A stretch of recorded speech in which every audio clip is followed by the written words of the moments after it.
Good evening, everybody. Welcome. Thank you, everybody, for joining us this evening for the Emancipation Series. We've got so many bits and bobs we would like to close the year with. Everyone fully emancipated. So we've got lots of gems and lots of goodies. Right. I'm going to read you in, and for the recording, I'm going to say that today is Thursday, the 20th of November. I'm going to read us in, and this. Right, our disclaimer is, dear people, we are sharing this presentation and related information for your private educational use only. Please note that this material is provided on the basis that the author and the publisher are not engaged in rendering legal or professional advice and assume no liability. Any decisions made or actions executed based on this educational material are ultimately at your discretion. As individuals, we each interpret and comprehend information uniquely, and the responsibility for how we use educational material lies with us. I trust that everyone reviewing this content has the wisdom to follow their own course. The choice and its implications are yours alone. With gratitude, love, honor, and integrity. Well, good evening, those of you that have just joined us now. Thank you ever so much for being here. I'm going to hand you over to Zita, and then Zita will introduce this evening's educator, Karen. Zita, over to you. Thank you, Shaka, and thank you, team, for the backup in the back rooms. And welcome, very warm welcome to all of you here. And I hope this evening will be a very, very educational session with lots and lots of new facts that you very often don't know about. And a big special thank you goes to Karen. Karen, I'm going to hand back over to you. Good evening, everybody. It's so nice to be back. I've gone down underground in deep study and deep battles and courts and all kinds of things with lots of new experience and lots of new knowledge.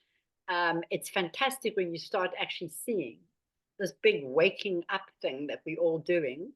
And as difficult as it's going to be like being born again, actually. And if you can get by with working at reducing your fear to all of this. Because as you start seeing now, the weirdest stuff is going to unfold on the earth. We don't even know where we're living, what we are. Are we living on a ball? Are we living on the land? So there is a lot of confusion that's falling away right now.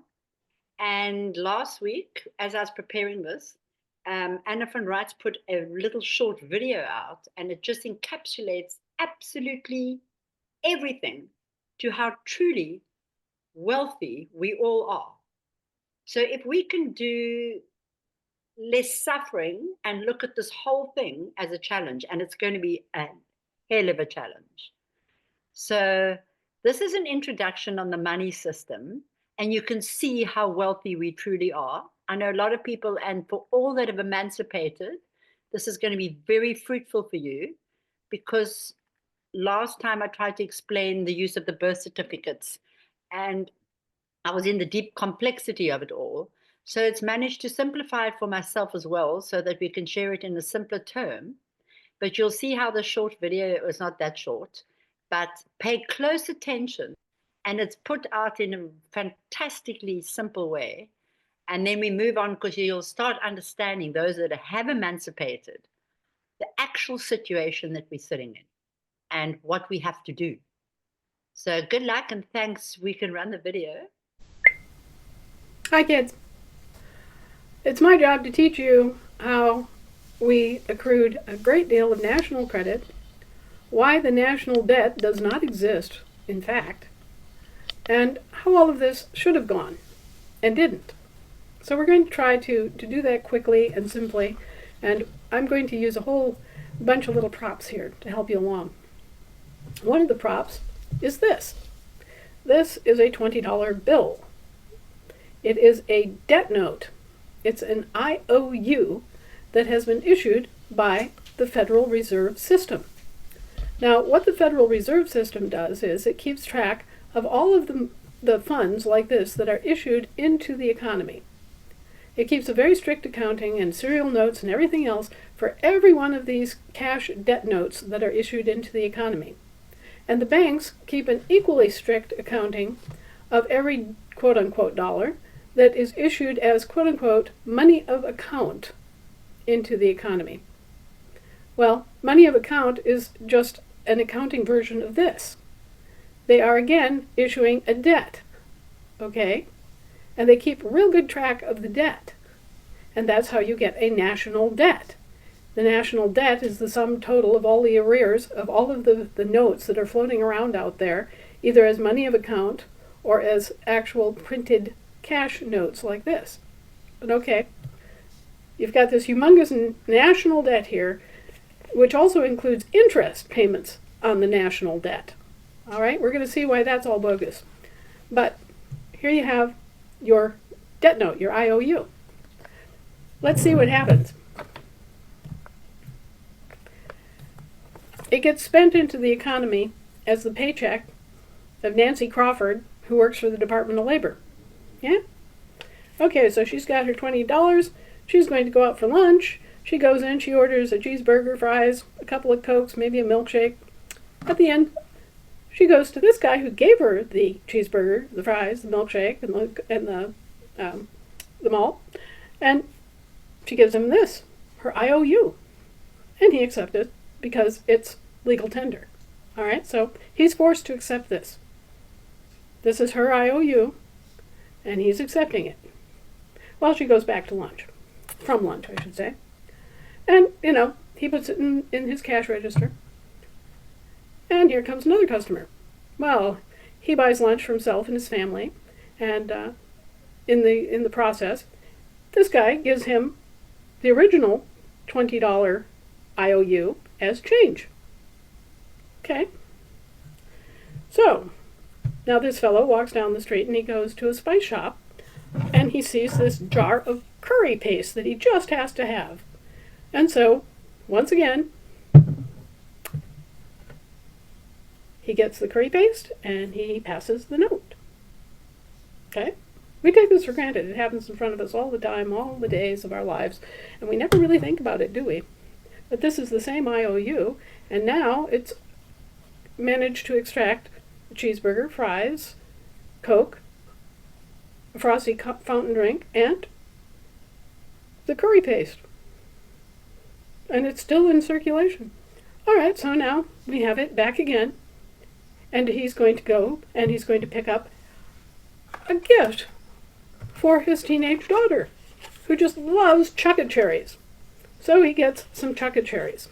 And once again, he gives the note, the IOU, to the guy who sold him the Chuck-a-cherries. Once again, the guy puts it in his cash register and waits for another customer to come in. And she just has to have this beautiful big bottle of fancy perfume. All right? And so she gives her $20 to the guy who's selling her the perfume. Okay. All right. What happens? It's sitting in a cash register. This guy comes in. He spends $50. He gives the $50 to the fella here, and he gets the 20 back as change. There it goes again. Well, he decides he's going to surprise his wife and buy some Christmas decorations and candles and stuff, and so he buys this balsam pine Christmas candle. All right? Are you beginning to get this? It's still the same IOU. It's the very same IOU for $20, the same amount, the same IOU, and it has now cycled through the economy 1, 2, 3, 4, 5 times, and it has each time extracted actual goods, physical goods, in exchange. So you have a $20 debt And you've got a candle, a bottle of perfume, a large quantity of curry paste, you've got some chuck-a-cherries, you've got a cheeseburger and fries and Coke and a fountain drink. You have all these goods in exchange for just this one debt note, this one IOU. So this one debt note has extracted what? $100 worth of goods, actual physical goods, in exchange for a debt of $20. Now, we just followed that through 5 different transactions. And you have to ask yourself, how many transactions could a bill like this go through in its lifetime? 1,000? 10,000?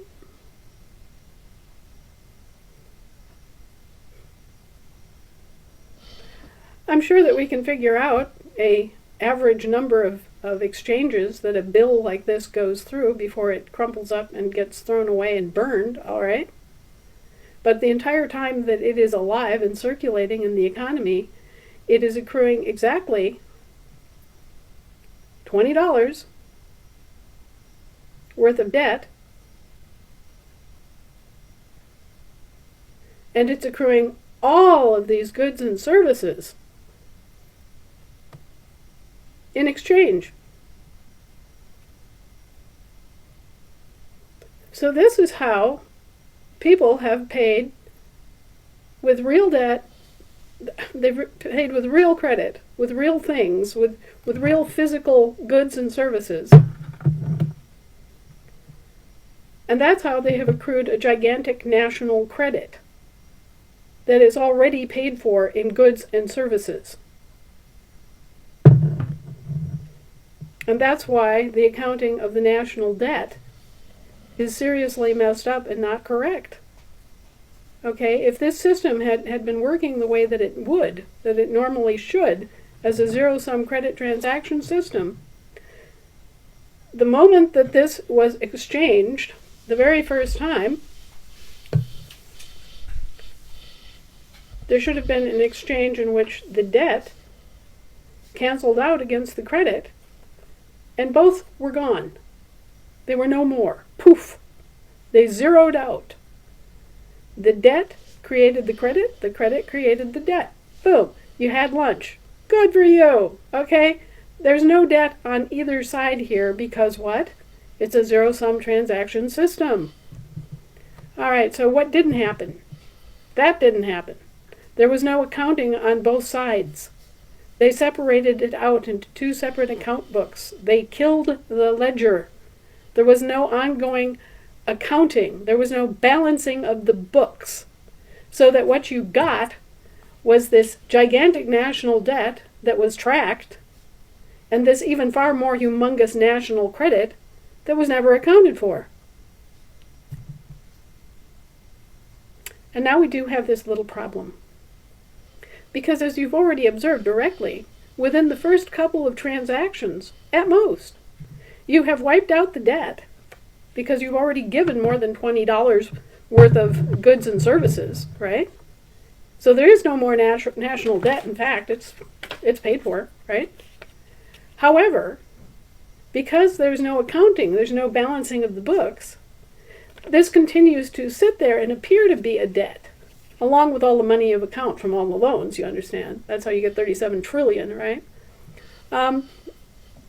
But it appears to sit there, and then somebody says, oh, well, we have to get payment on the debt. We have to get usury on the debt. Somebody has to pay us interest for sitting on all this debt, right? So even though this debt has been paid and doesn't actually exist, they're charging you interest on it. And it's not small interest, it's big interest. They're charging you interest on a $37 trillion debt that by definition was paid off long ago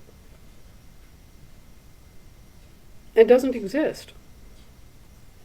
Okay, so there is no national debt. It was paid off within the first couple of rounds of the economic system.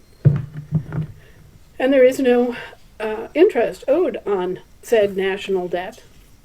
I mean, if you really wanted to get down and scrape for it, you might be able to argue that there was an ephemeral debt that lasted, 72 hours after the release of the credit?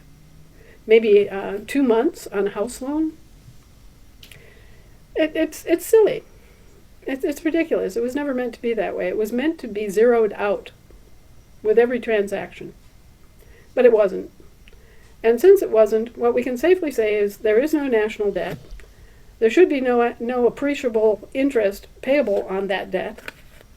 And instead, what you really are left with is this humongous pile of goods and services that have been paid out that is maybe 1,000, 2,000 times, maybe 3,000 times the national debt that's already been paid out as goods and services and never actually been paid for? That's the national credit. That's why people have large quantities of prepaid credit that is owed to them. So, what do? We still have these floating around in the economy causing trouble, right?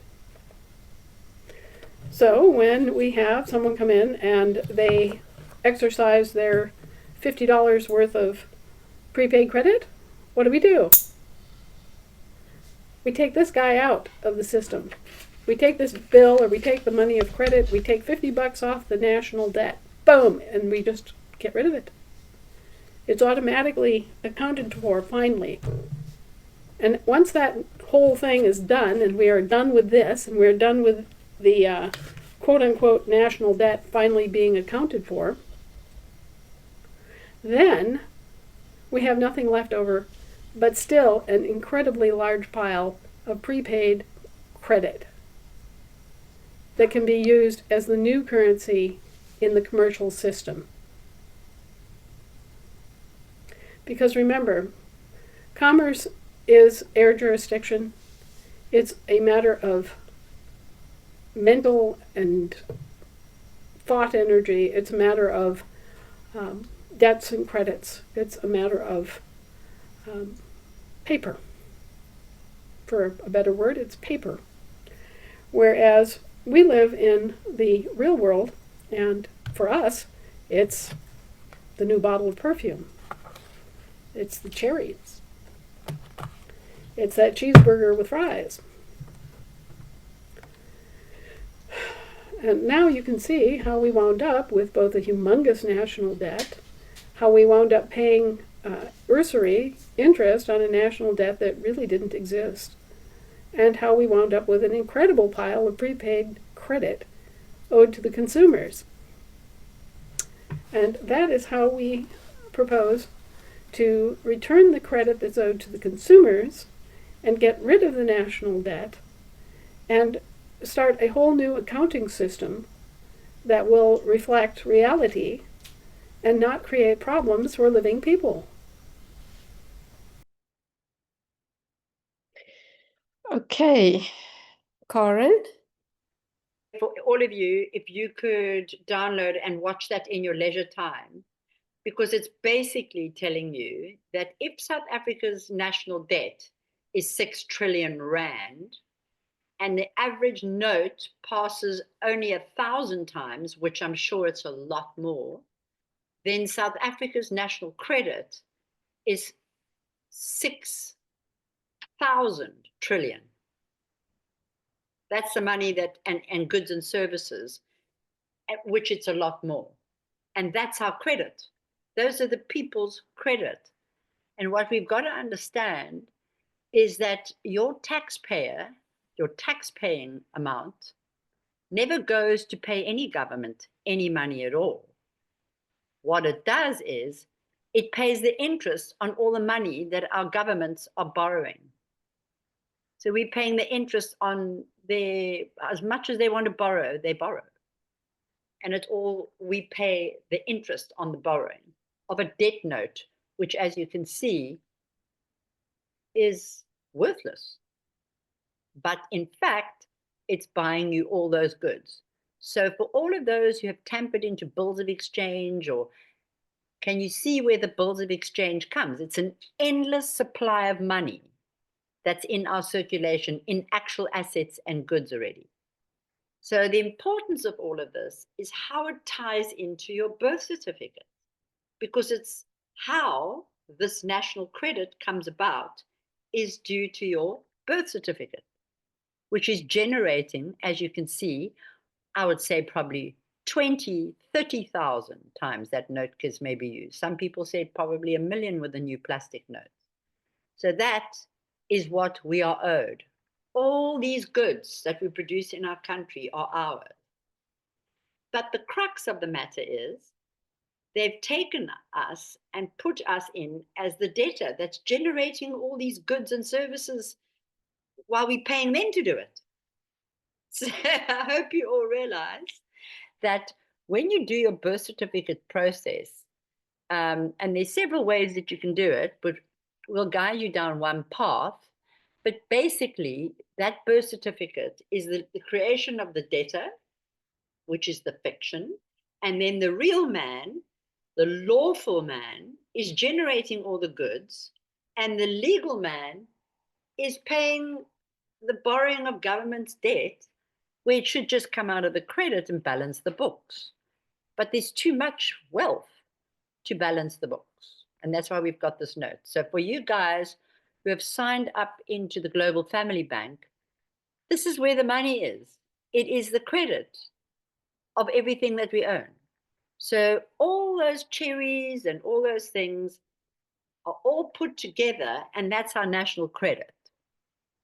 So those goods, everything's prepaid times 1,000 to 100,000 times.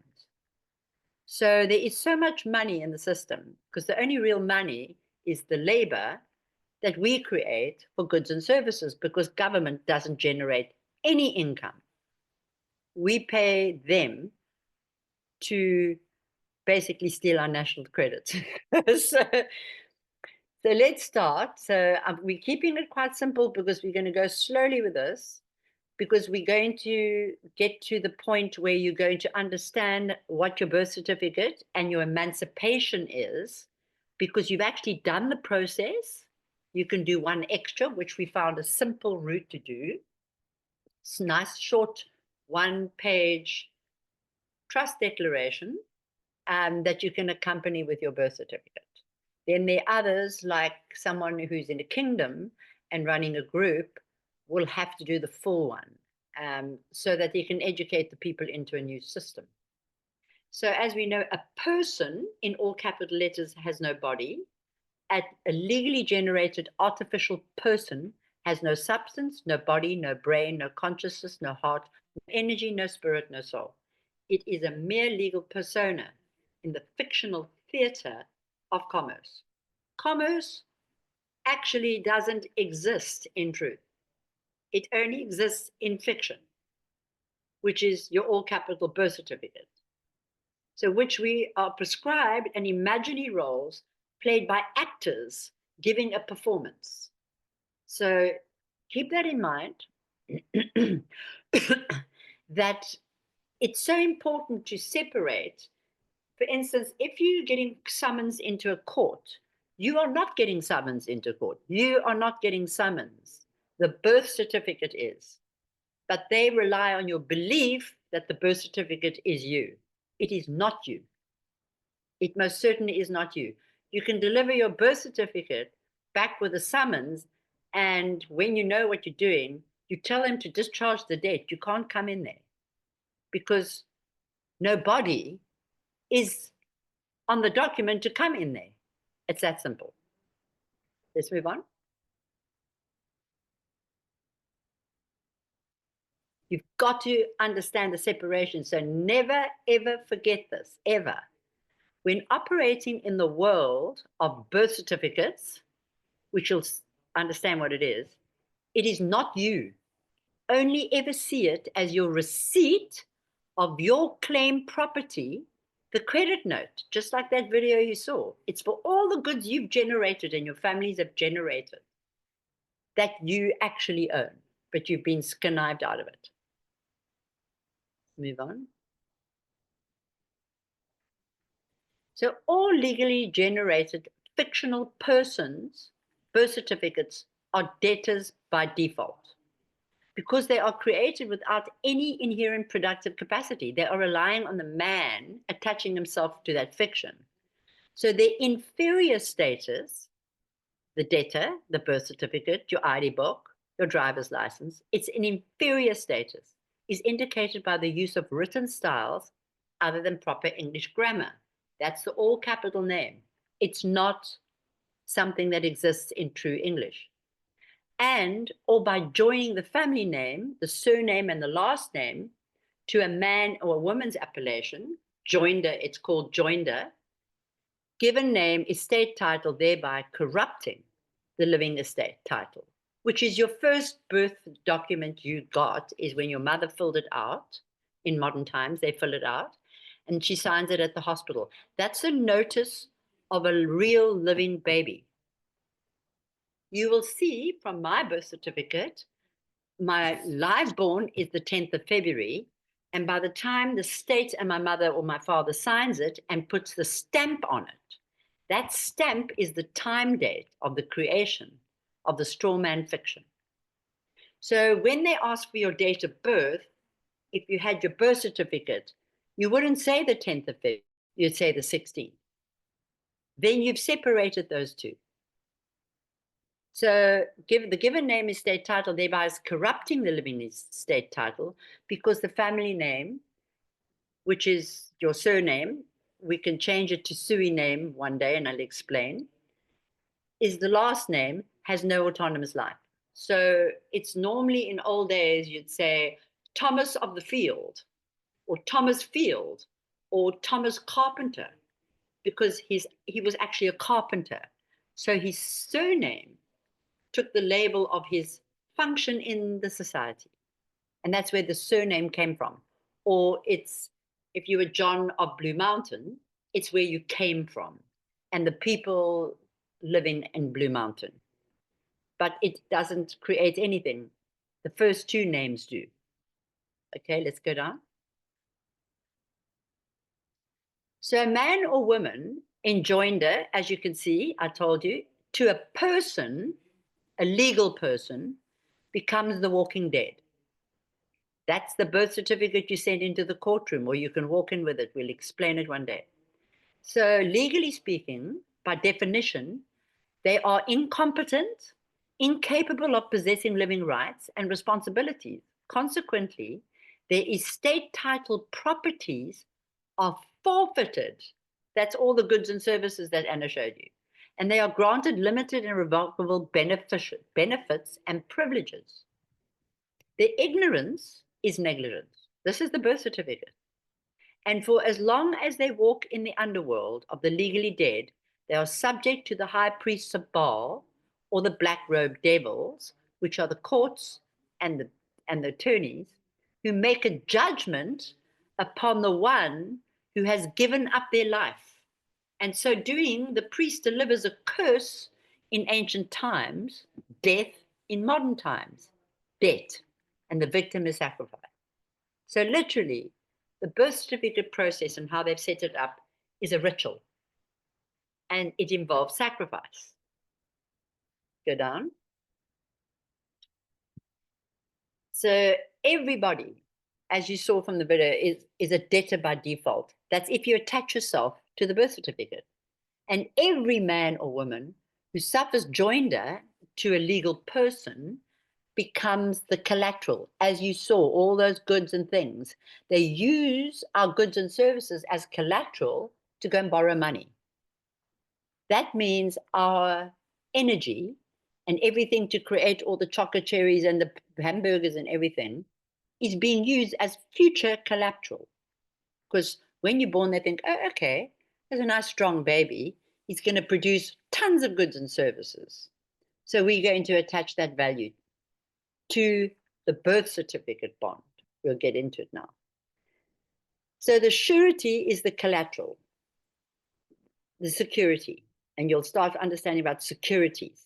So in the debt money system of bondage, sacrificing their living energy via fictional transmitting utilities, feeding the parasitic banking cabal, which espouses the Roman motto, he who would be deceived, let him be deceived. It's cruel. Instead of sharing that knowledge and all joining in on the wealth, this is a control mechanism of greed, all kinds of things. Good, huh? So actually, it's literally called a confusion programming system. So in these confusion programs, it could collectively be called confusion of property. All the problems you have or will ever have are the result of owning no property. Let's debunk Mr. World, New World Order, because it will never bring anybody happiness. It's just pure imprisonment. So in fact, I've been quite adamant about the importance of this thing called property. So well as we unravel the confusion, you will see that the story is going to take a couple more of unexpected turns. A really great swindle always takes a few unexpected turns. As you saw in the video, how radical the extortion of our energy is in a control system already. You know? So this is a description of how important this is because it's never really been dealt with. And where we stand in reality today and your potential once you get going. That video showed you that we're already the wealthiest that you can be. There is so much abundance, and yet it's all being put into a little corner to control ourselves and to hurt ourselves and send our friends and brothers and sisters to wars, to kill for a debt that it was paid off 10 times in every day. There is no national debt, it's a lie. Everything that is property comes from the land except life. All material wealth comes from the land. Hence everyone saying, we want our land. We come from the land, and when we die, we return to the land. Land is the foundation of all law, and whoever owns a land has the sole right to have jurisdiction over it. So if I do own something, I can rule over it. That is the foundation of the rule of law. So owning something is very, very, very, very, very, very, very important. So you can see the whole new youth that have come in and are digitally orientated. They looked in Europe. People don't own land anymore. They just don't. And they don't have responsibility that goes with it, and feeding yourself and looking after yourself. You're totally disempowered by not owning anything. Hence the horrors of the last government, stripping people of land rights. But in fact, other than force and guns, they didn't really. That's the truth. The land, they can't claim the land. They don't have arms and legs, and they don't have a body. So when they talk about the state, there's no one who can answer for the state. There's no one, because it doesn't exist. But the state of us as national private South Africans, we are a state of a nation with states of high abilities to generate all the stuff that we do, goods and services. But under biblical law, man has been granted dominion over the earth. With the status, you can own the claim to property. This is the most important thing that I'm sharing with you tonight. So it falls in with all law you'll see mostly on earth. Whoever creates something owns it. You can create a bowl and someone can buy it, but you'll always be the creator and you'll always be the owner of the creation. Someone's just put a value to it and you've parted with it. But in fact, as the creator, you can't not own the creation. So this is where we stand now. So in Sharia law, in all laws, it says and that you can't buy land, you can't exchange land for money. You're not allowed to. But you can own the claim to the property, which is the title. Hence the government taking all our titles and creating more and more titles to claim all that credit that we manufacture, because they own us on the birth certificate as a legal and equitable title. Get into that a little bit deeper. So folks, you can own the claim to property. Look at your emancipation you did. You have claimed all your property. That's what you've done. So you're not saying, I own the house. I own the claim to the house. And you can see when you go to the bank and you get a mortgage, they claim it as collateral and then put a value onto it and make you work twice as hard because, as you can see from the video, your house was prepaid before you walked into the bank. So this is what the emancipation and birth certificate process is. It is a claim to your property. You have to stake your claim. Even in, I'm not sure how it works in our indigenous kingdoms, but even if there should be a ceremony, if the son or the father dies, the son has to make a claim to that seat, that position.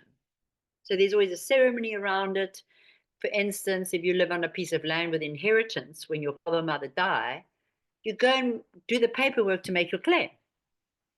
Because that was, your father donated that to you, but you've got to put notice out there as a claim.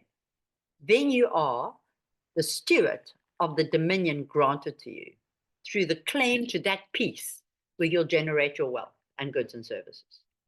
So under biblical law, man has been granted dominion over the earth. With the status, you can own the claim to your property. This is what the emancipation and birth certificate process is. It is a claim to your property.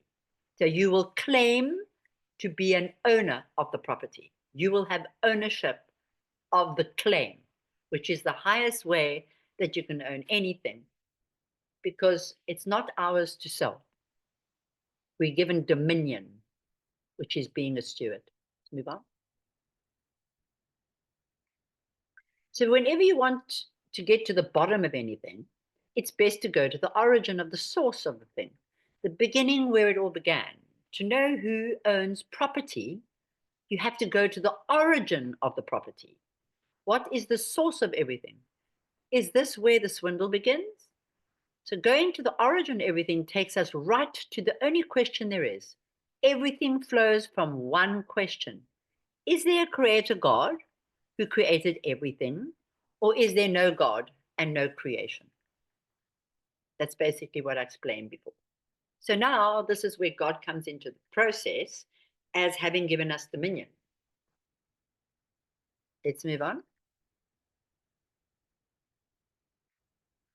So now we've all lost ownership, other than the ones that have done emancipation. You still have to know how to protect your ownership. So now that you've lost ownership of all property, which includes you too, and your children, you are now owned by someone. And he who owns the property makes the rules. So if I want you to get control of not only your property, but control of you too, meaning your being, your life, your inheritance, and your labor, what do I need to do? Well, I need to get rid of God. I need to get rid of the owner and his rules. I need to get rid of his law to be able to control all this. So if you look at it, in the situation we're sitting in, someone's made a claim to all of our dominion granted us, or did we give it to them? Let's move on. So this, of course, would result in chaos with no rules. Then the government could come in and solve the problem from the chaos. Government, or you, from a previous slide, could profit by creating the chaos and profit by solving it. This is the exact definition of a racket or racketeering. And you should always know that citizenship is your allegiance in return for protection, just a different racket.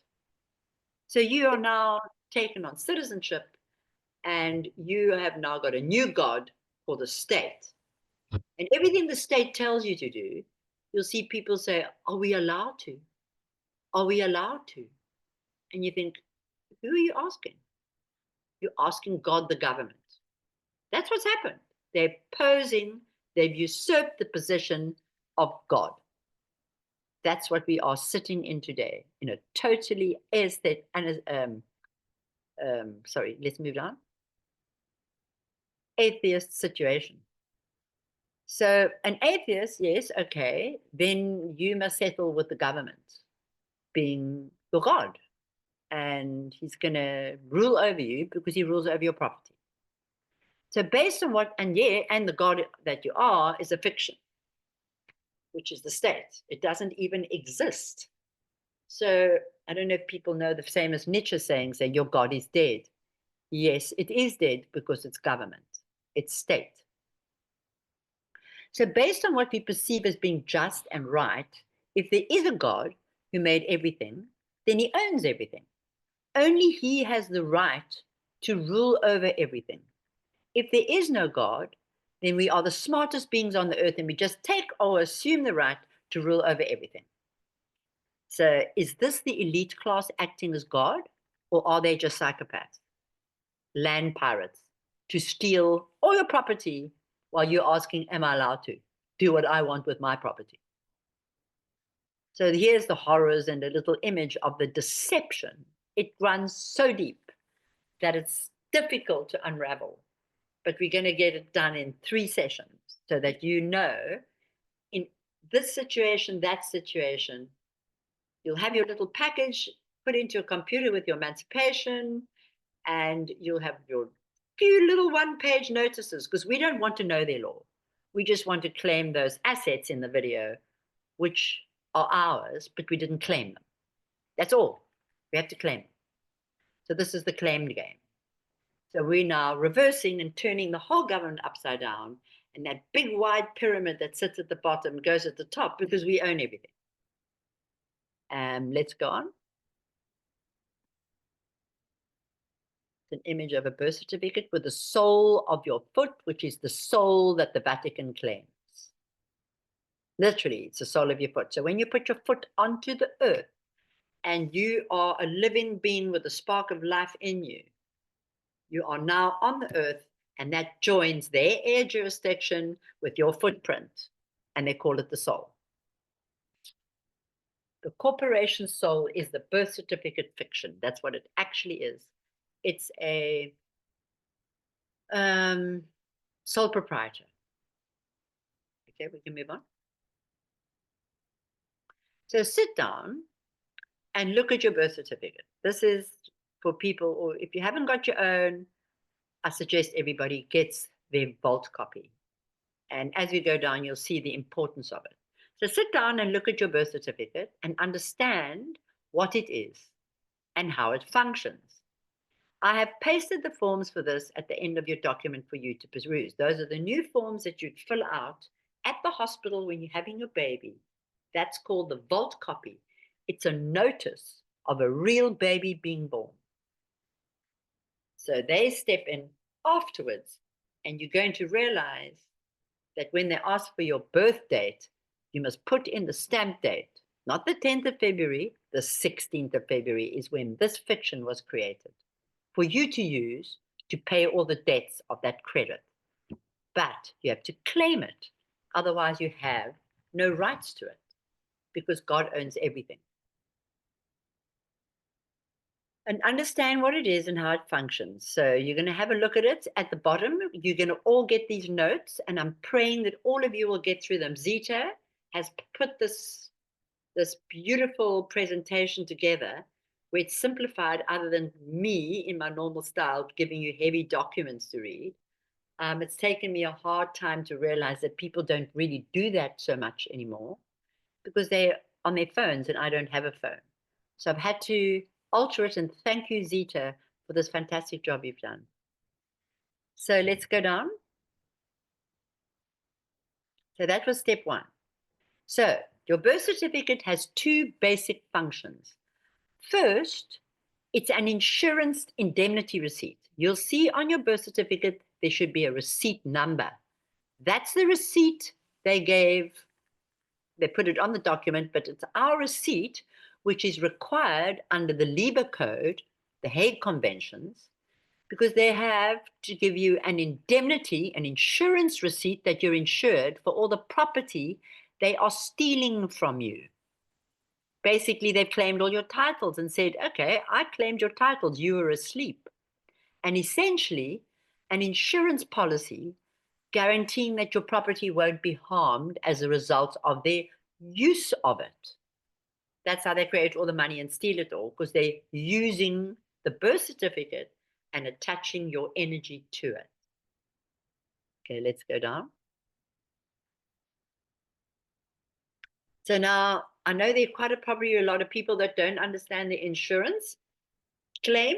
And as I've taught in many lessons, you're claiming the insurance. Now that you know they borrowed and taken or claimed all your property, but they have to give you an insurance receipt and they have to insure the goods that they are using of yours and making you pay for it. So this makes you the subrogee. Just keep that word in your mind. The subrogee is the insured party, the creditor of your own claimed estate holdings. That your claimed property are your estate holdings. This process of registration, as opposed to recording, creates a separate person, all caps person, named after your given trade name, which is actually also a person, but it's a lawful person on the land. And this big person here is a legal person in the sea that has no body. The lawful person can contract as though that creditor and the body that's using that note, your birth certificate once you've done it, is your credit note to all of those goods and services in the video. That's what you've done in your emancipation. You've claimed all those goods. That's what you did. And you put it into public announcement by sending it to all the different departments, who are the primary people that control the debtor creditor system. So that's a commercial legal name, but you'll have a trade name. And this is when we go through the emancipation with you. I'll show you what you've actually done, because I've understood no one really knows. You just think you're free. Yes, you are. You've claimed your property. You have to now claim it. Go get it.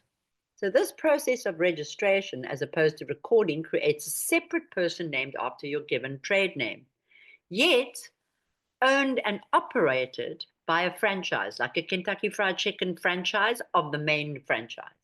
So you can imagine yourself, you're the little shop of the big shop called state, of the municipal South Africa. Folks, I want you to start understanding everything is moving into the municipal districts, and they've all created corporations. So this is where they're placing us. Look at the new policy legislation and code they're trying to bring out called everybody must now have a business license. No, not everybody. The birth certificate must have a business license, and they must pay the bill. Because we're doing, with that business license, we all the goods and services and the cakes and that's ours. And if they want to manage it, they must pay the bills for us.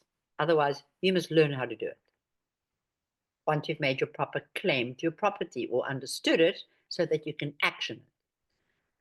So the municipal South Africa is the separate government, subrogor. So I'll explain it with a chart just now, the subrogee and the subrogor in simple terms.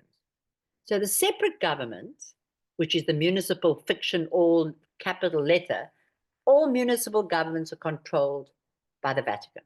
They are the municipal side. They use their big Latin words and use your capital letter name, which is Latin, but not supposed to be written in English.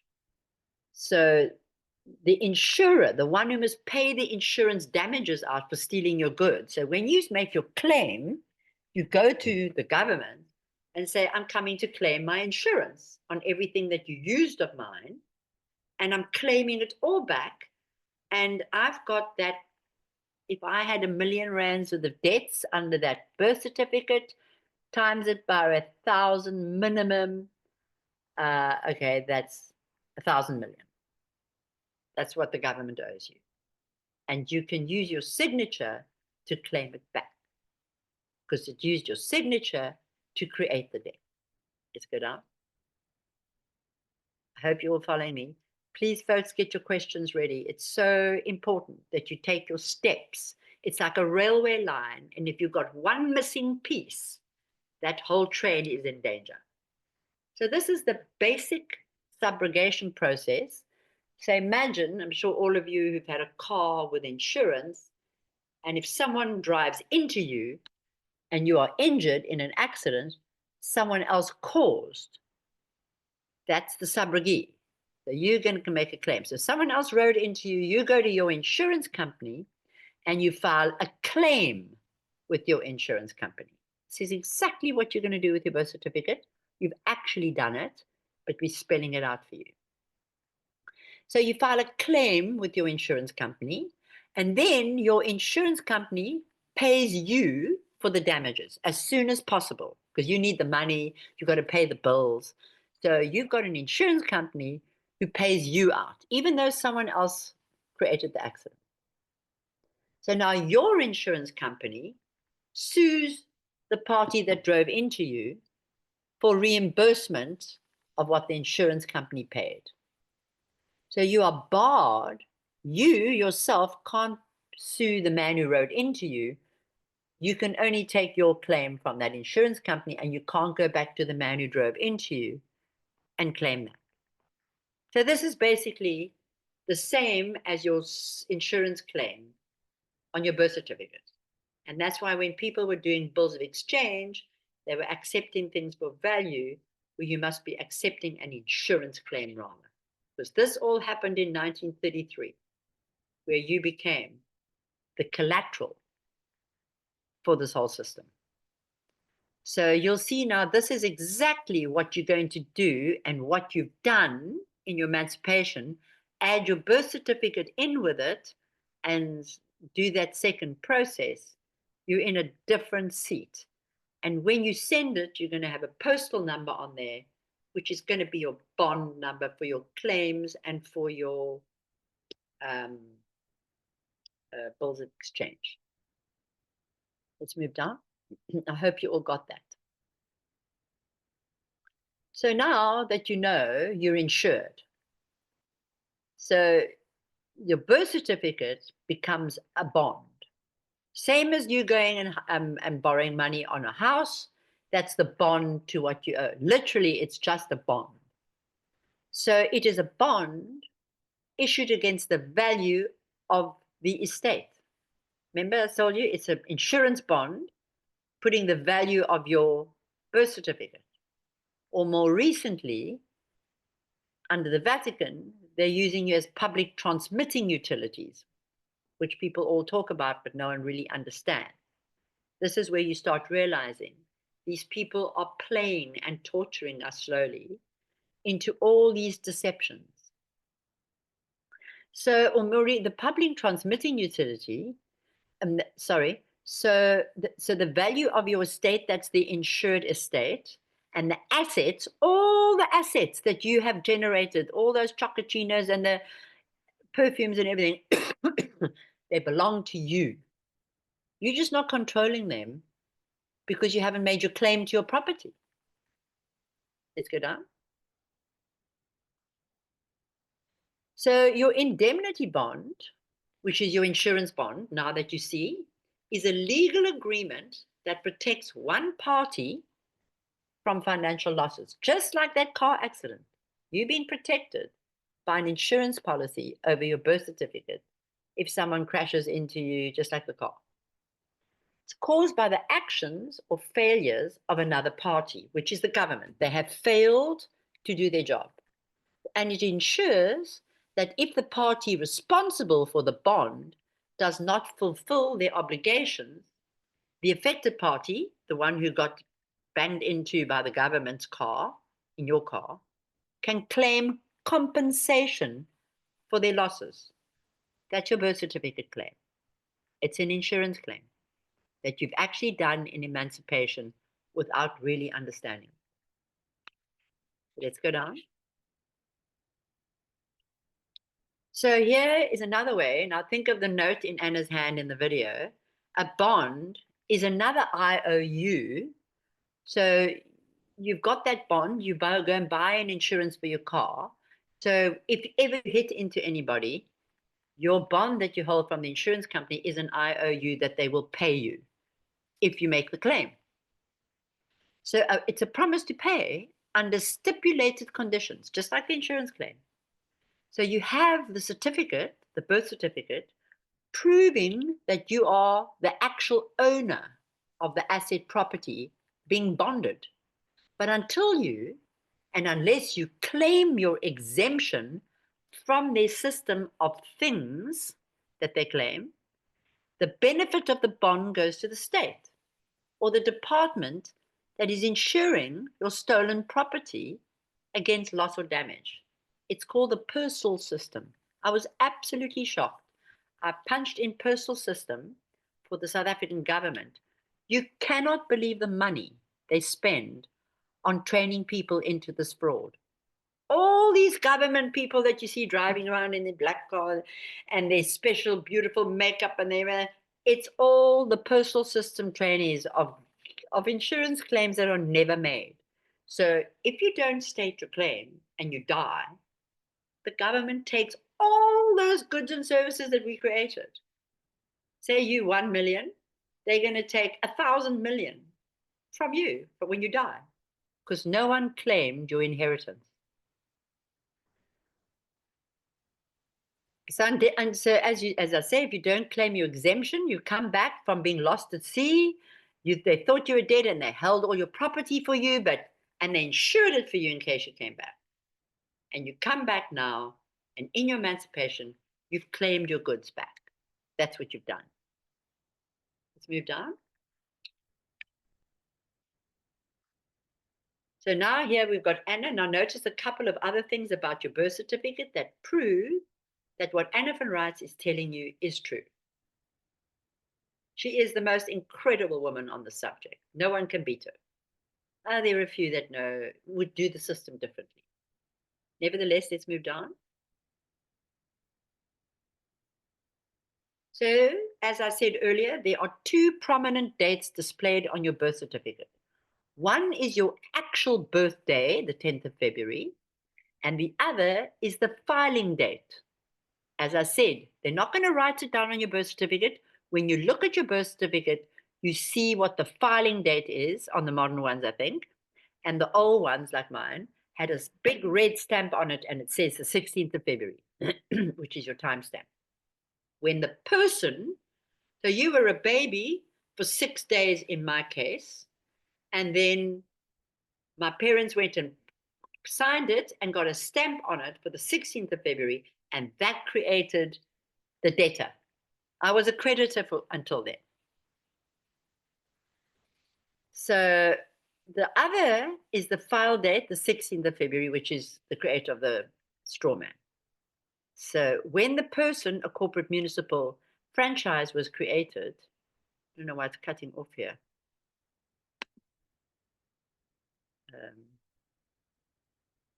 Sorry. It's cut off. Can someone move it up, please? So when a person corporate was municipal franchise was created and replaced you as the beneficiary of your own assets. So if you create your own assets and you have the wealth, you're the donor. You're the creator and the donor of it. And you should be able to donate to someone. But they claimed it all, and then they become the trustees holding your legal title, and you as the beneficiary of your own assets, not your inherited assets, because they stole all your mother's and father's assets when they died, or they will steal them unless you claim them. You can claim your parents' birth certificates as well, because that's your rightful inheritance of all those goods and services they created in a lifetime. Let's move down. This chat bar keeps coming up. So in other words, you, the living man or woman, have a birthday, and the corporate franchise person, your birth certificate named after you, has a birth date, which is always a few days or weeks after your birthday. if you look at everything, every form you sign out, they ask for your birth date. You should be writing the 16th of February, not the 10th. Because that's how they claim your body and that sole of the foot, is because you're saying the legal fiction was actually created on the 10th of February, where it wasn't. It was created on the 16th of February. So in my birth certificate, it's a split title. A title for the real living property and man, and a fictional title created the debtor. So in other words, your living man or woman have a birthday, and your corporate franchise straw man, all caps person, named after you has a birth date, which is always a few days, weeks after your birthday. Okay, let's move down. So in effect, listen to this. The birth certificate, the 16th of February recording of a fiction, that records the death of your claim to own your own estate and trade name, and the birth of the government person's claim upon your assets. That's how they purloined your property. And then they manage it for you without telling you that you can actually manage it yourself if you'd like. Let's move down.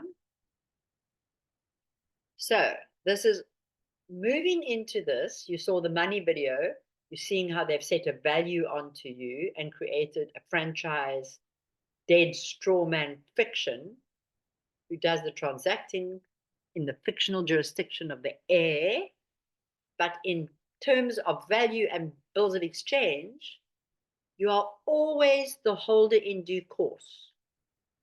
Remember this, holder in due course. The party having the first claim, that's you. First in line, first in time, to the trade name, which you will write in your Christian format, capital letters, smaller letters, and in estate. But if you don't claim it or know how to claim it, you are out of luck and you are disinherited. And that's where most people are sitting today.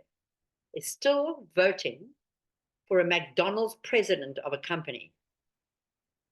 And by doing a vote in our country, you are destroying the asset value and all those goods.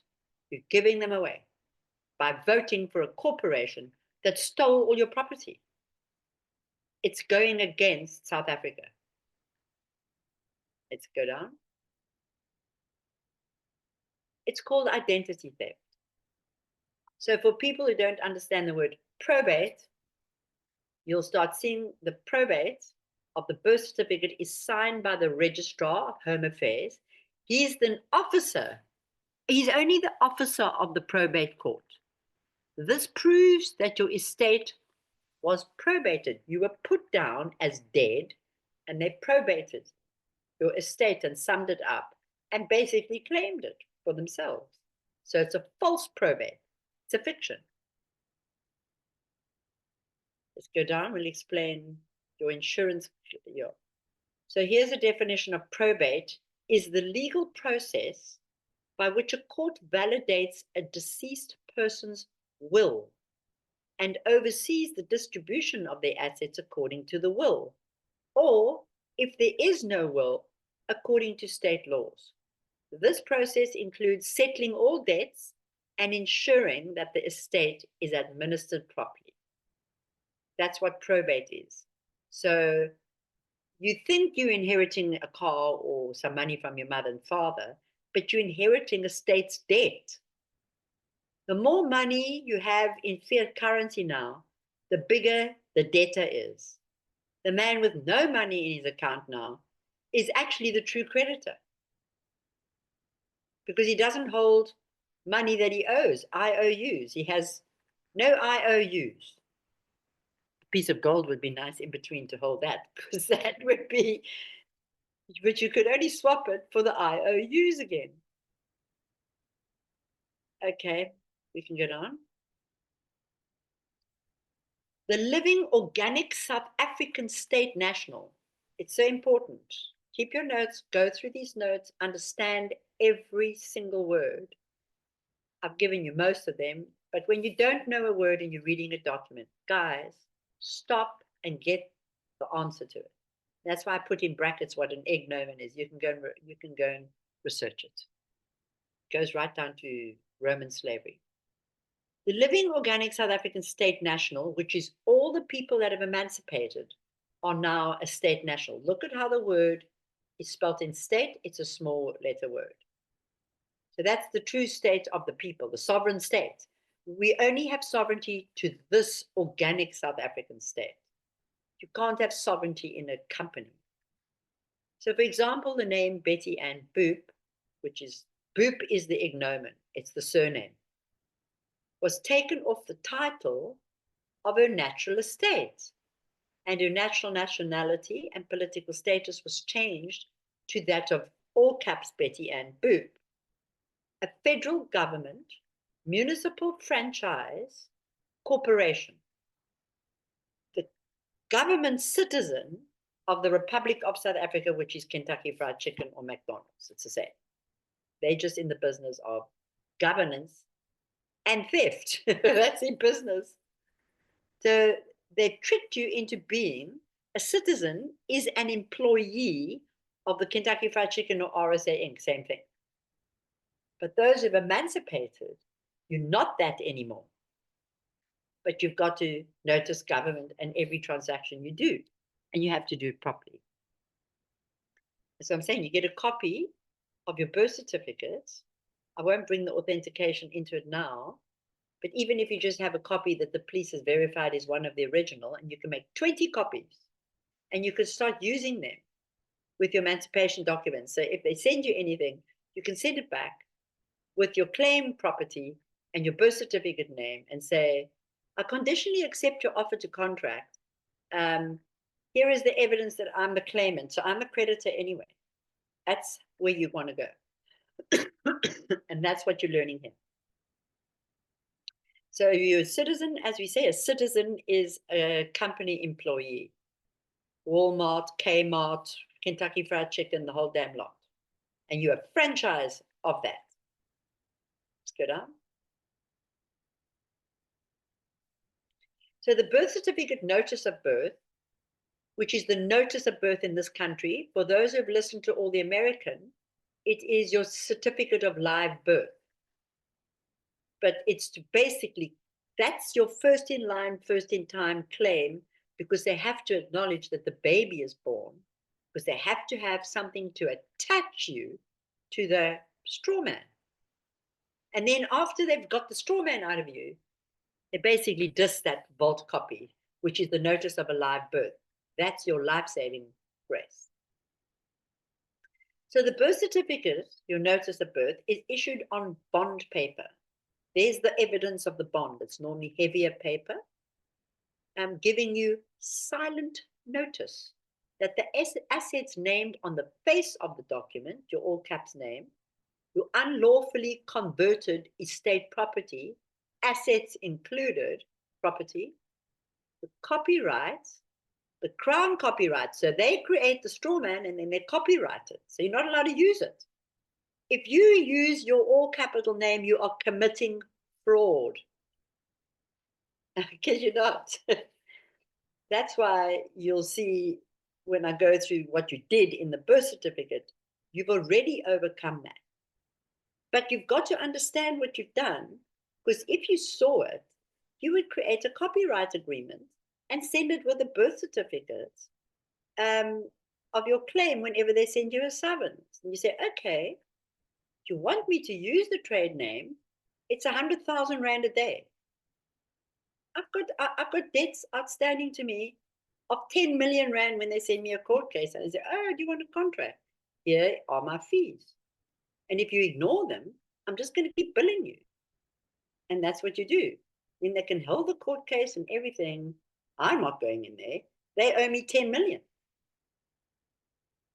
So that's how it works.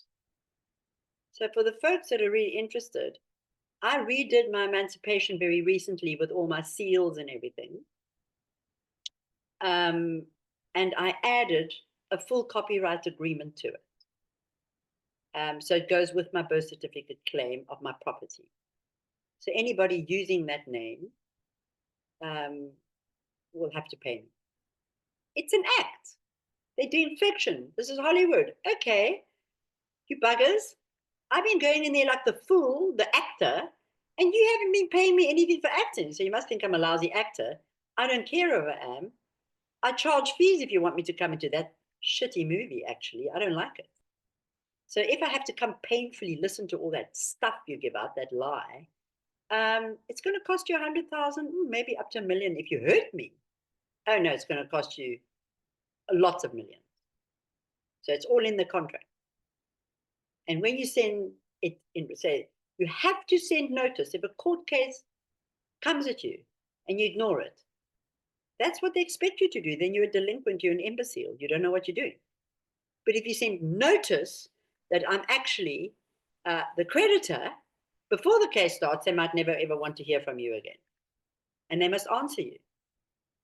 So literally, you've got to learn how to even put your documents on an app somehow and have it ready.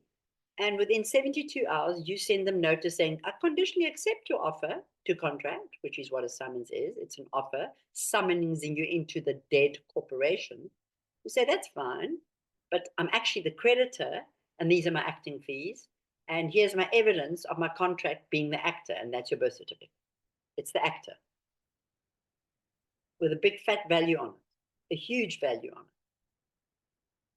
it. I hope you're following me. So your unlawfully converted estate property, the assets include the copyright, crown copyright. So they've gone and copywritten that all straw man, and we've copywritten the all capital name, venued as your claimed property.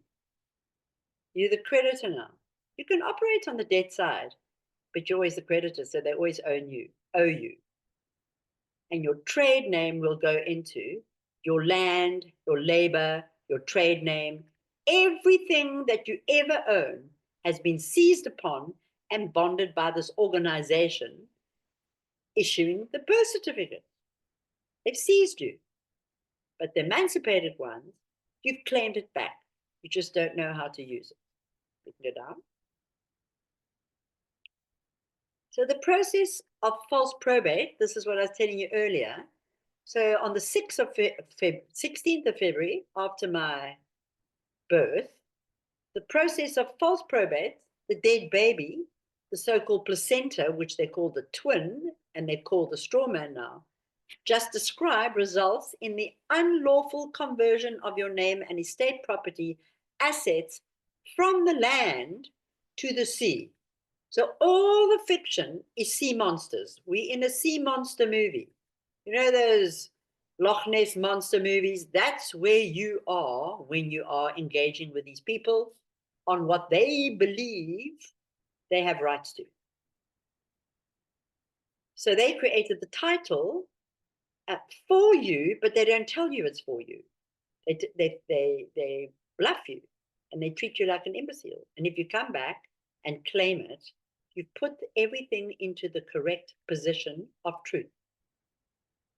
So this unlawful conversion of your name and estate property assets from land to sea and makes you an SA citizen in admiralty instead of South African state national, the organic man on the land. This removes you from the jurisdiction of the land and deprives you of your rightful prepaid protections. Now you see why you prepaid, but they're even claiming the credit. That's slavery. So we keep generating all those goods and things, and they're claiming to manage them all for us and charge us interest to do it. So it makes you indebted and obligated to pay the bills of foreign corporations. These are all foreign corporations. They're Vaticans and crowns and all kinds of stuff. And furthermore, it plays havoc on you and your entire country unknowingly. This is what we have all been doing.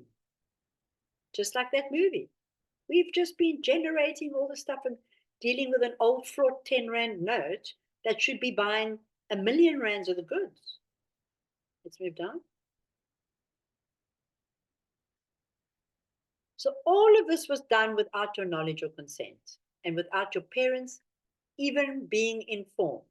No one on that day when you're getting born, your mother's so excited, have a baby, No one in their right mind would think they'd come along and start putting your soul onto pieces of paper and morphing you into all these perversions of these people that seem to like torturing their own creations. So they make them and then they torture them.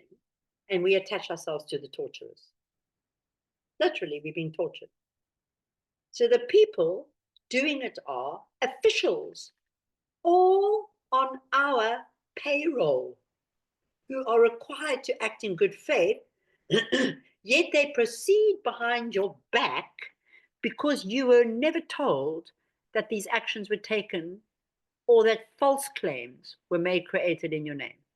You were denied any chance to challenge what was done. You're a baby.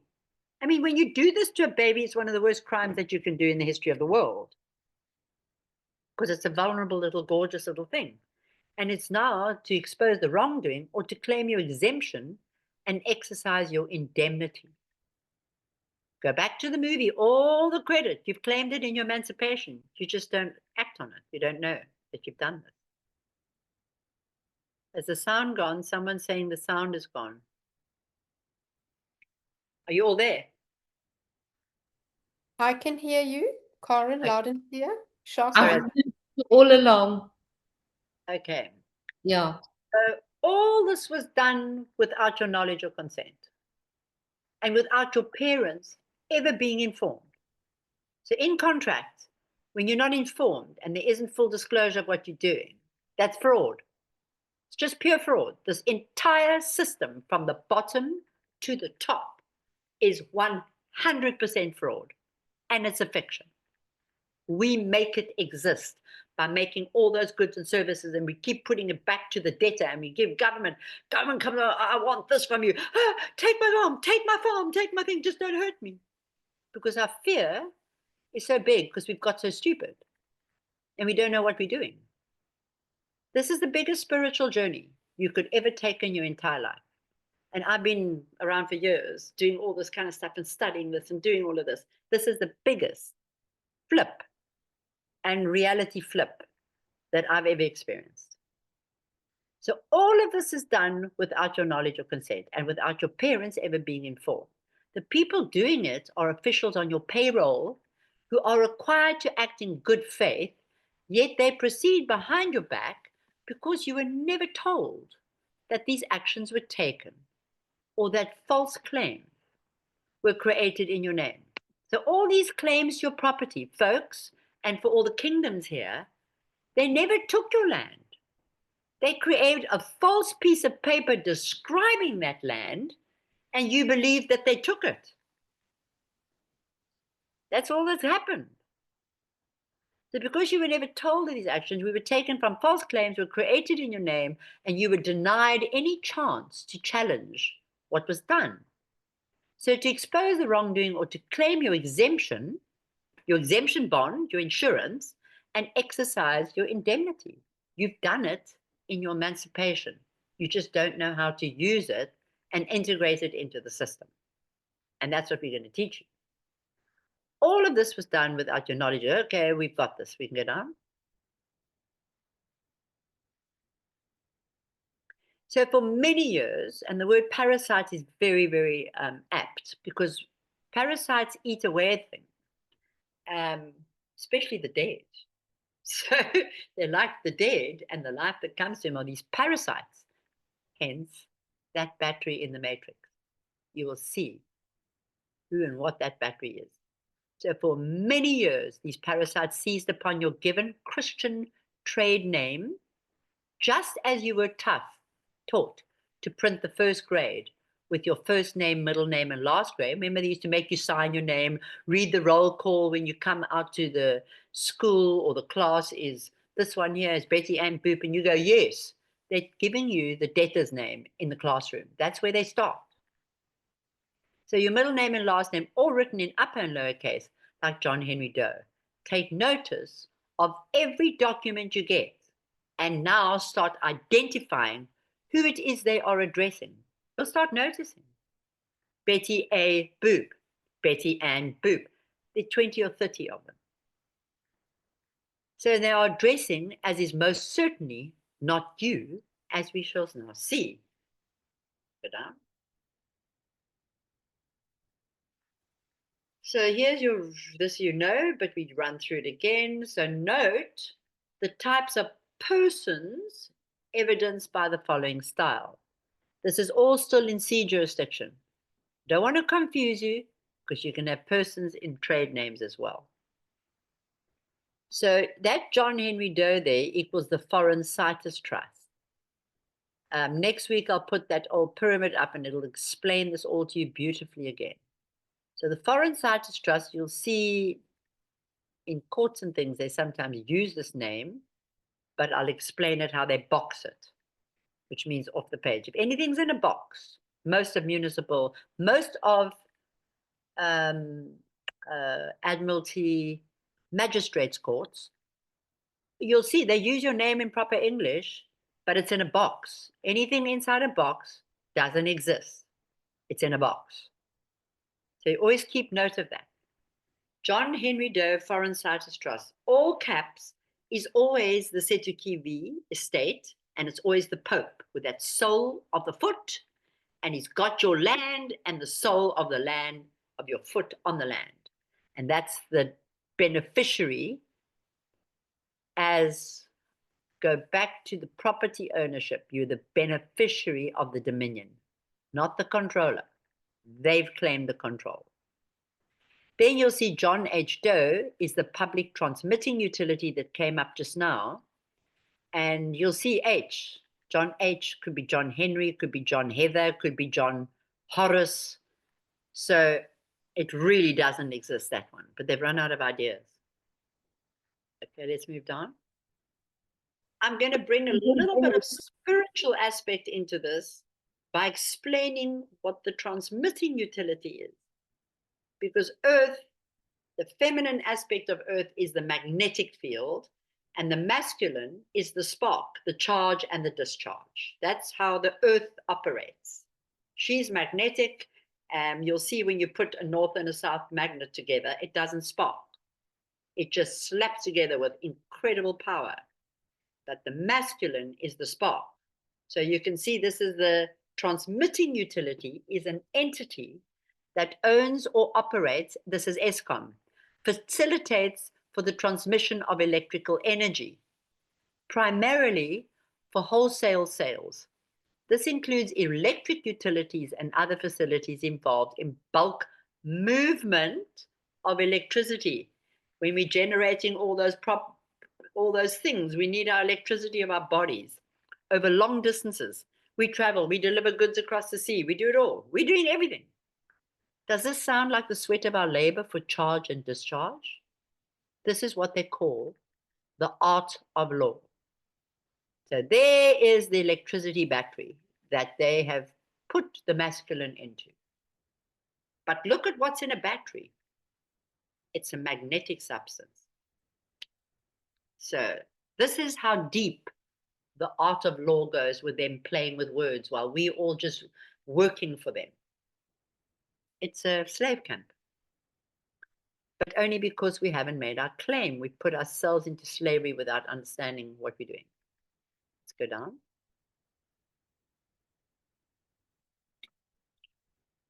So your emancipation, all you're doing is you're taking all of those property and assets, everything in one go in your emancipation, and you're putting it from the sea, the transmitting utility, use their transmitting energy and move it onto the land. Because they can't do land because it's real. It's not a fiction. But they hold the title to the land, but it's a fictional, false, fraudulent title. Your birth certificate is an unconscionable, fraudulent title. It can't be a contract because there were no consents and meeting of the minds with all information. So the copyright claims all of that. So they've got the claim to this all capital letter crown copyright that's in the sea, but you've taken all those names because they're your property. You can claim your property. And all the value that is generated on the credit side. And you're moving from the sea, back from the drowned, dead at sea, assumption, presumption, and you've arrived on the land, and you put all of those names onto the land, and you put them under common law copyright agreements, which you don't register anywhere. But I highly recommend that you publish them on the land recording office.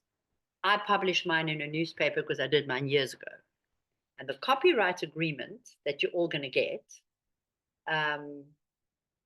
will explain right down to when they arrest you, if they do a summons, if they do this, if they do that, if they touch your children, this, here's the fee, here's the fee. And then we'll even share how you do a little billing system if they start. And every time they want to communicate with you, oh, you'll have to pay your bill before you're dishonorable. So no, I don't want to do business, pay the bill, and then we'll do business. I'm the creditor. Let's go down.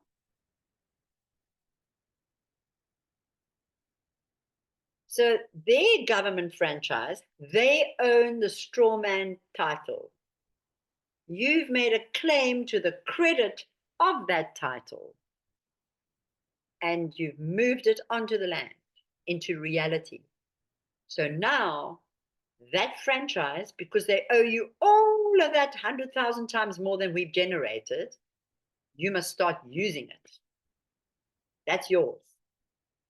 And the government must pay the debts of the debtor, which has actually got very little to do with you anymore. But you can use it because you've claimed the property, and you must have reference of your claim, which is your emancipation document. So their franchise, which was you as a Kentucky Fried Chicken, was structured as that Setuki V estate, which is the beneficiary of that trust. Every single thing in the system is trust. When you communicate with anyone at work and you say, do this or do that, want to employ, employment, whatever, you're setting up a trust. Everything, the world is a trust. And that's why when I started out, I taught trusts only. But few were getting it. So I'm hoping that this is simpler for you and you can now understand how many different hats you can wear. And you can act. And you can charge for acting when you wear their hat. They want you to wear their hat, and you agree to their fees, which they'll never pay you. So it never happens. But you've got to know how to serve notice of your claim. So their government franchise was structured as this beneficiary, Setuki V meaning beneficiary, a trust operated under the same name, written in your all capital letters. John Michael Doe. That's the Vatican's property. Most recently, the parasites have tried to change their stripes, and instead of creating their fictional persons as Setuki V estates, trusts, they have been creating public transmitting utility franchises, just like I said, like part of our ESCON, named after you. So how can you tell the difference? Let's move down. The estate trust, whenever I put it in capital letters, then you know it's the strawman trust, are all named with full first middle. And when you see this John Michael Doe, it's a fiction. It actually is supposed to have a full stop behind John, a full stop behind Michael, and the full stop. It's three people. I think it's what they like to call the Trinity. You can marry the concepts for those who do biblical studies, and you can see. So your first, middle, and last names appearing in all capital letters is the public transmitting utilities. All appear with only a middle initial, just like we've gone through before, John M. Doe. And you know that's a fiction. It doesn't even go in court. You can send it back and say, who is John M. Doe? It's a farce. It's not even a fictional vessel. It's nothing. Let's go down. So please note that any name in any style that uses only a middle initial is not a legal name. It is meaningless and is void for lack of specificity. There's no specific name behind the M. Was that John Michael Doe or John Mark Doe or John Marvin Doe or John Maxwell Doe? There you go. They've done it already. We can move down. Or, as Anna van Wright says, this points out that what they are doing is blatantly obviously, on the face of it, illegal. And you don't need any rocket scientist to prove that it is, nor any other cause to object. So if you raise this objection and they proceed against you, they are dead meat on appeal. I don't allow it to go to appeal. I've been dealing with quite a few court cases. A fact that may not be known to you, but which is written in stone above their heads. If you don't properly identify the parties, you have no claim, and they have no claim. Basically, it's believing that they do is what gives them the claim. It's all illegal. Let's go down. So now that you know what the birth certificate is and how it, and what its functions are, it will make more sense to you that you need to get it verified as a genuine document. This is the beginning of suggestions for those who will, and many of them don't need to or won't. So, and this is where the process of authentication comes in. And this will be detailed in future lessons, but get your vault copy birth certificate in the meantime. It costs 75 Rand. Don't look for the forms on the thing. They don't let you fill your own forms anymore. You've got to go in there and they fill it all out for you. I got some very interesting information there. Because every birth certificate they print out has a barcode on it. And what I realized is I didn't know that most people don't know what a barcode is. It belongs to the bar, the lawyers, who've stolen your property and think that they can manage it and tell you what to do with it. So that's a really bad industry, is the bar. And that bar birth certificate, when they print it out, watch the computer being printed out. It's got a big bar number on it. And every time they print one of your birth certificates, it's money for them. They sell them. Okay, let's move on. So, all right, earthly family, it is critical to understand the basic trust structures and the following distinction right into your bones. This must be, you've got to get this right. You've got to understand who and what you are, and you'll overcome a lot of fears as you start going.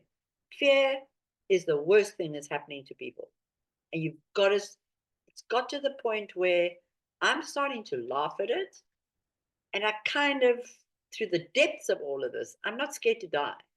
And that's what's happened through this process.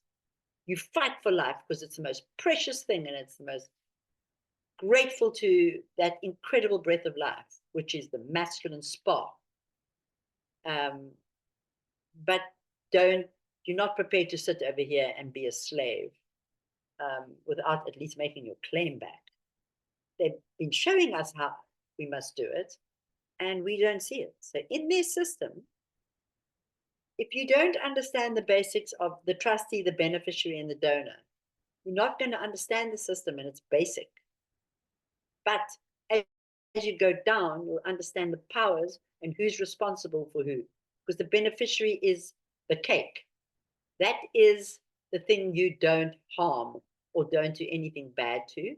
And the trustee is always the one holding the legal title who must make sure he looks after the beneficiary. So government is supposed to be the trustee and you're the beneficiary. But you'll see when you go down this road how they switch it and make you pay all the bills. It's fraud.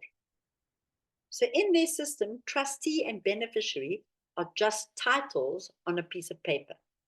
While in our world, they are sovereign officers that define your entire legal and lawful commercial standing. So here's a quick basic breakdown of the roles, responsibilities, as well as the legal and lawful positions. Go down. So put it out as simply the donor. Okay. So go back to the video, and all those assets, all those goods are what you can donate to your family trust. And that's how you set up a trust. A trust is giving a gift to a beneficiary and appointing a trustee to manage it and look after that beneficiary with all of your might. And that government's supposed to be looking after us and making sure our assets aren't stolen and that we aren't invaded by foreign company or governments trying to steal our goods. Fortunately, they are the foreign governments stealing our goods. So that's where we're sitting. So the donor or settlor, the owner, the mother, owns the ship, who then appoints a captain. Okay, so we're now going to appoint a captain, a trustee, to sail the ship and manage it for the protection and safe passage of the passenger, the beneficiary, the cake, the baby is the beneficiary. And the government, the mother, is the trustee of that child, but by signing it, she creates a fiction of that child and says the sea monster government can do what it likes with it, actually, but pay all the bills. The government's supposed to pay all the bills, but the mother and father end up paying all the bills because we're asleep. So now you see the captain owns the ship. The mother owns that ship. And then she appoints the captain, the government, to sail the ship. And the beneficiary is put in there in luxury because it's not come of age to be a trustee yet, but must be protected with all its assets. And she handed that to government to look after her. They knew they were going to steal it all. So in case you come back and claim it, they insured it. And you're going to claim the insurance on it. Let's go down.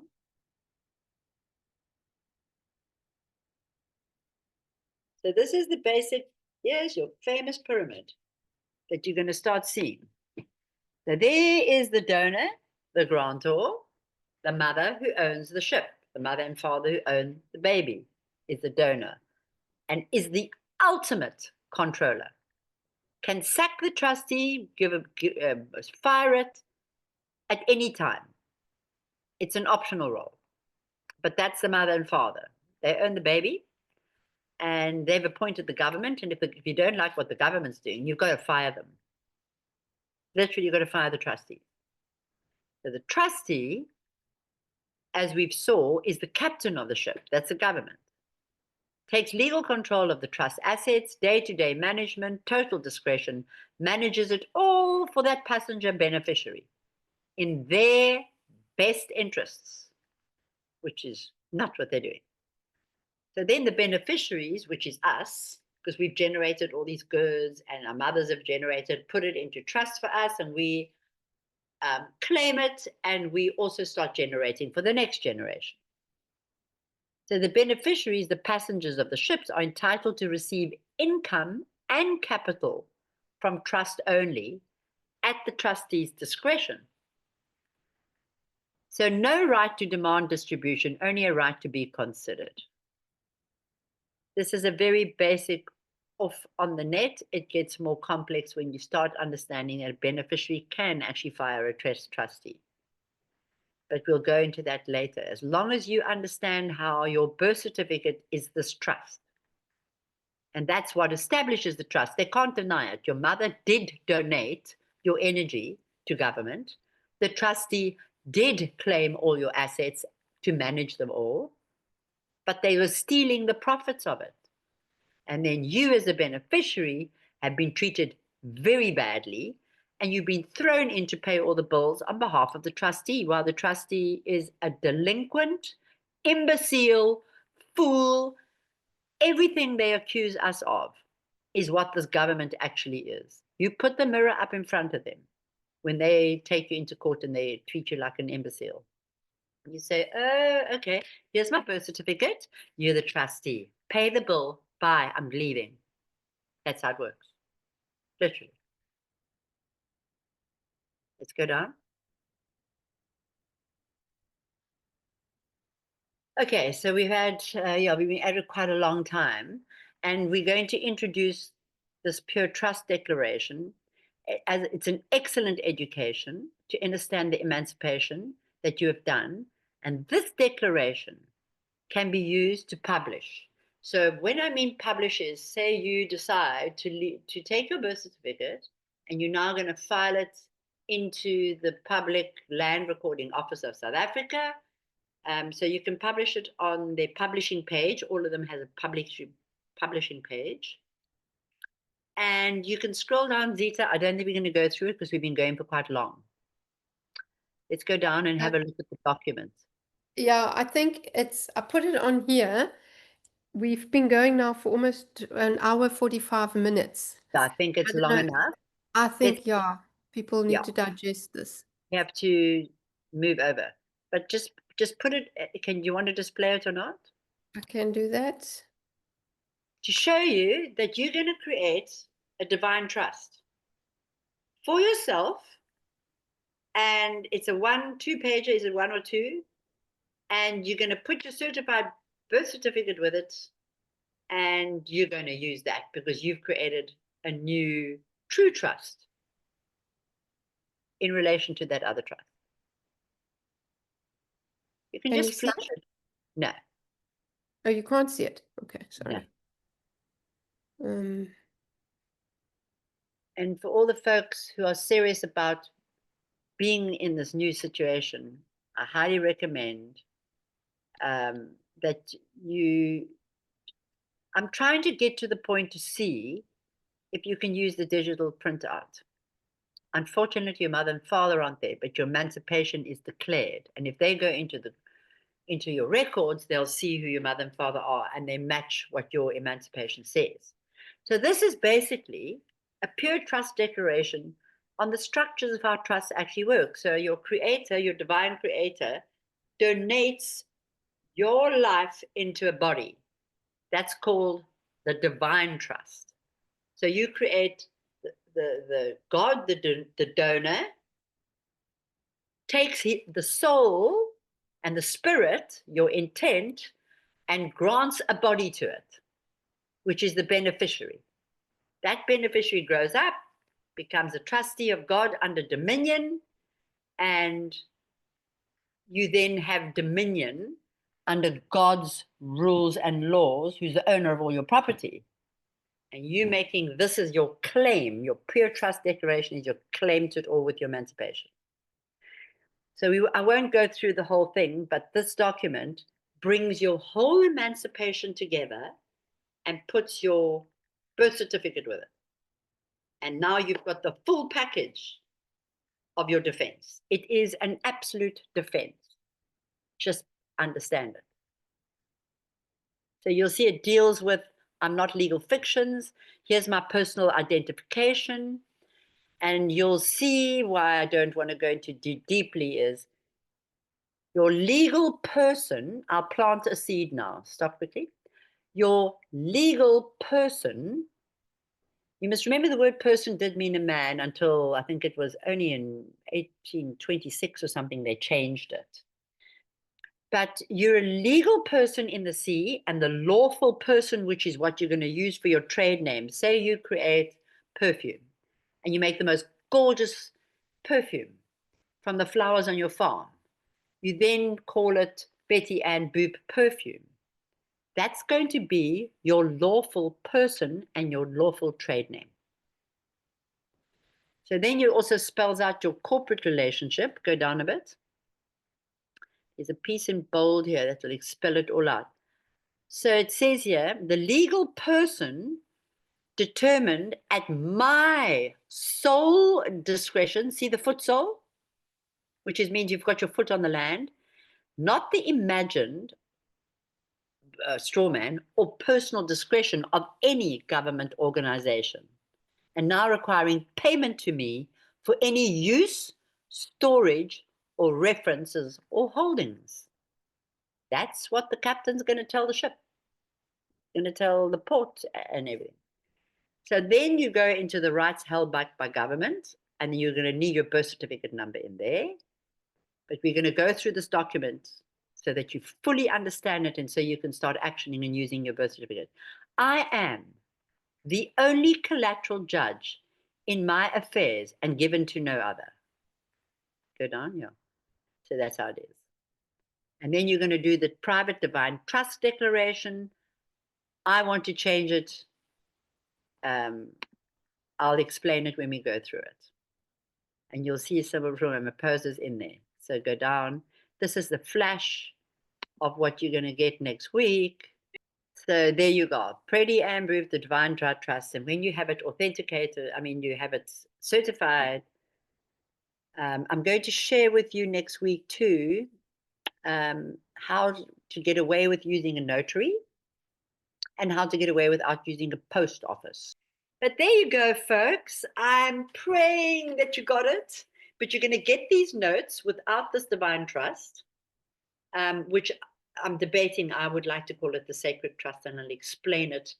And for all the tribal and the kingdoms that are here tonight, please pay close attention to all of this, because you're a servant of the people.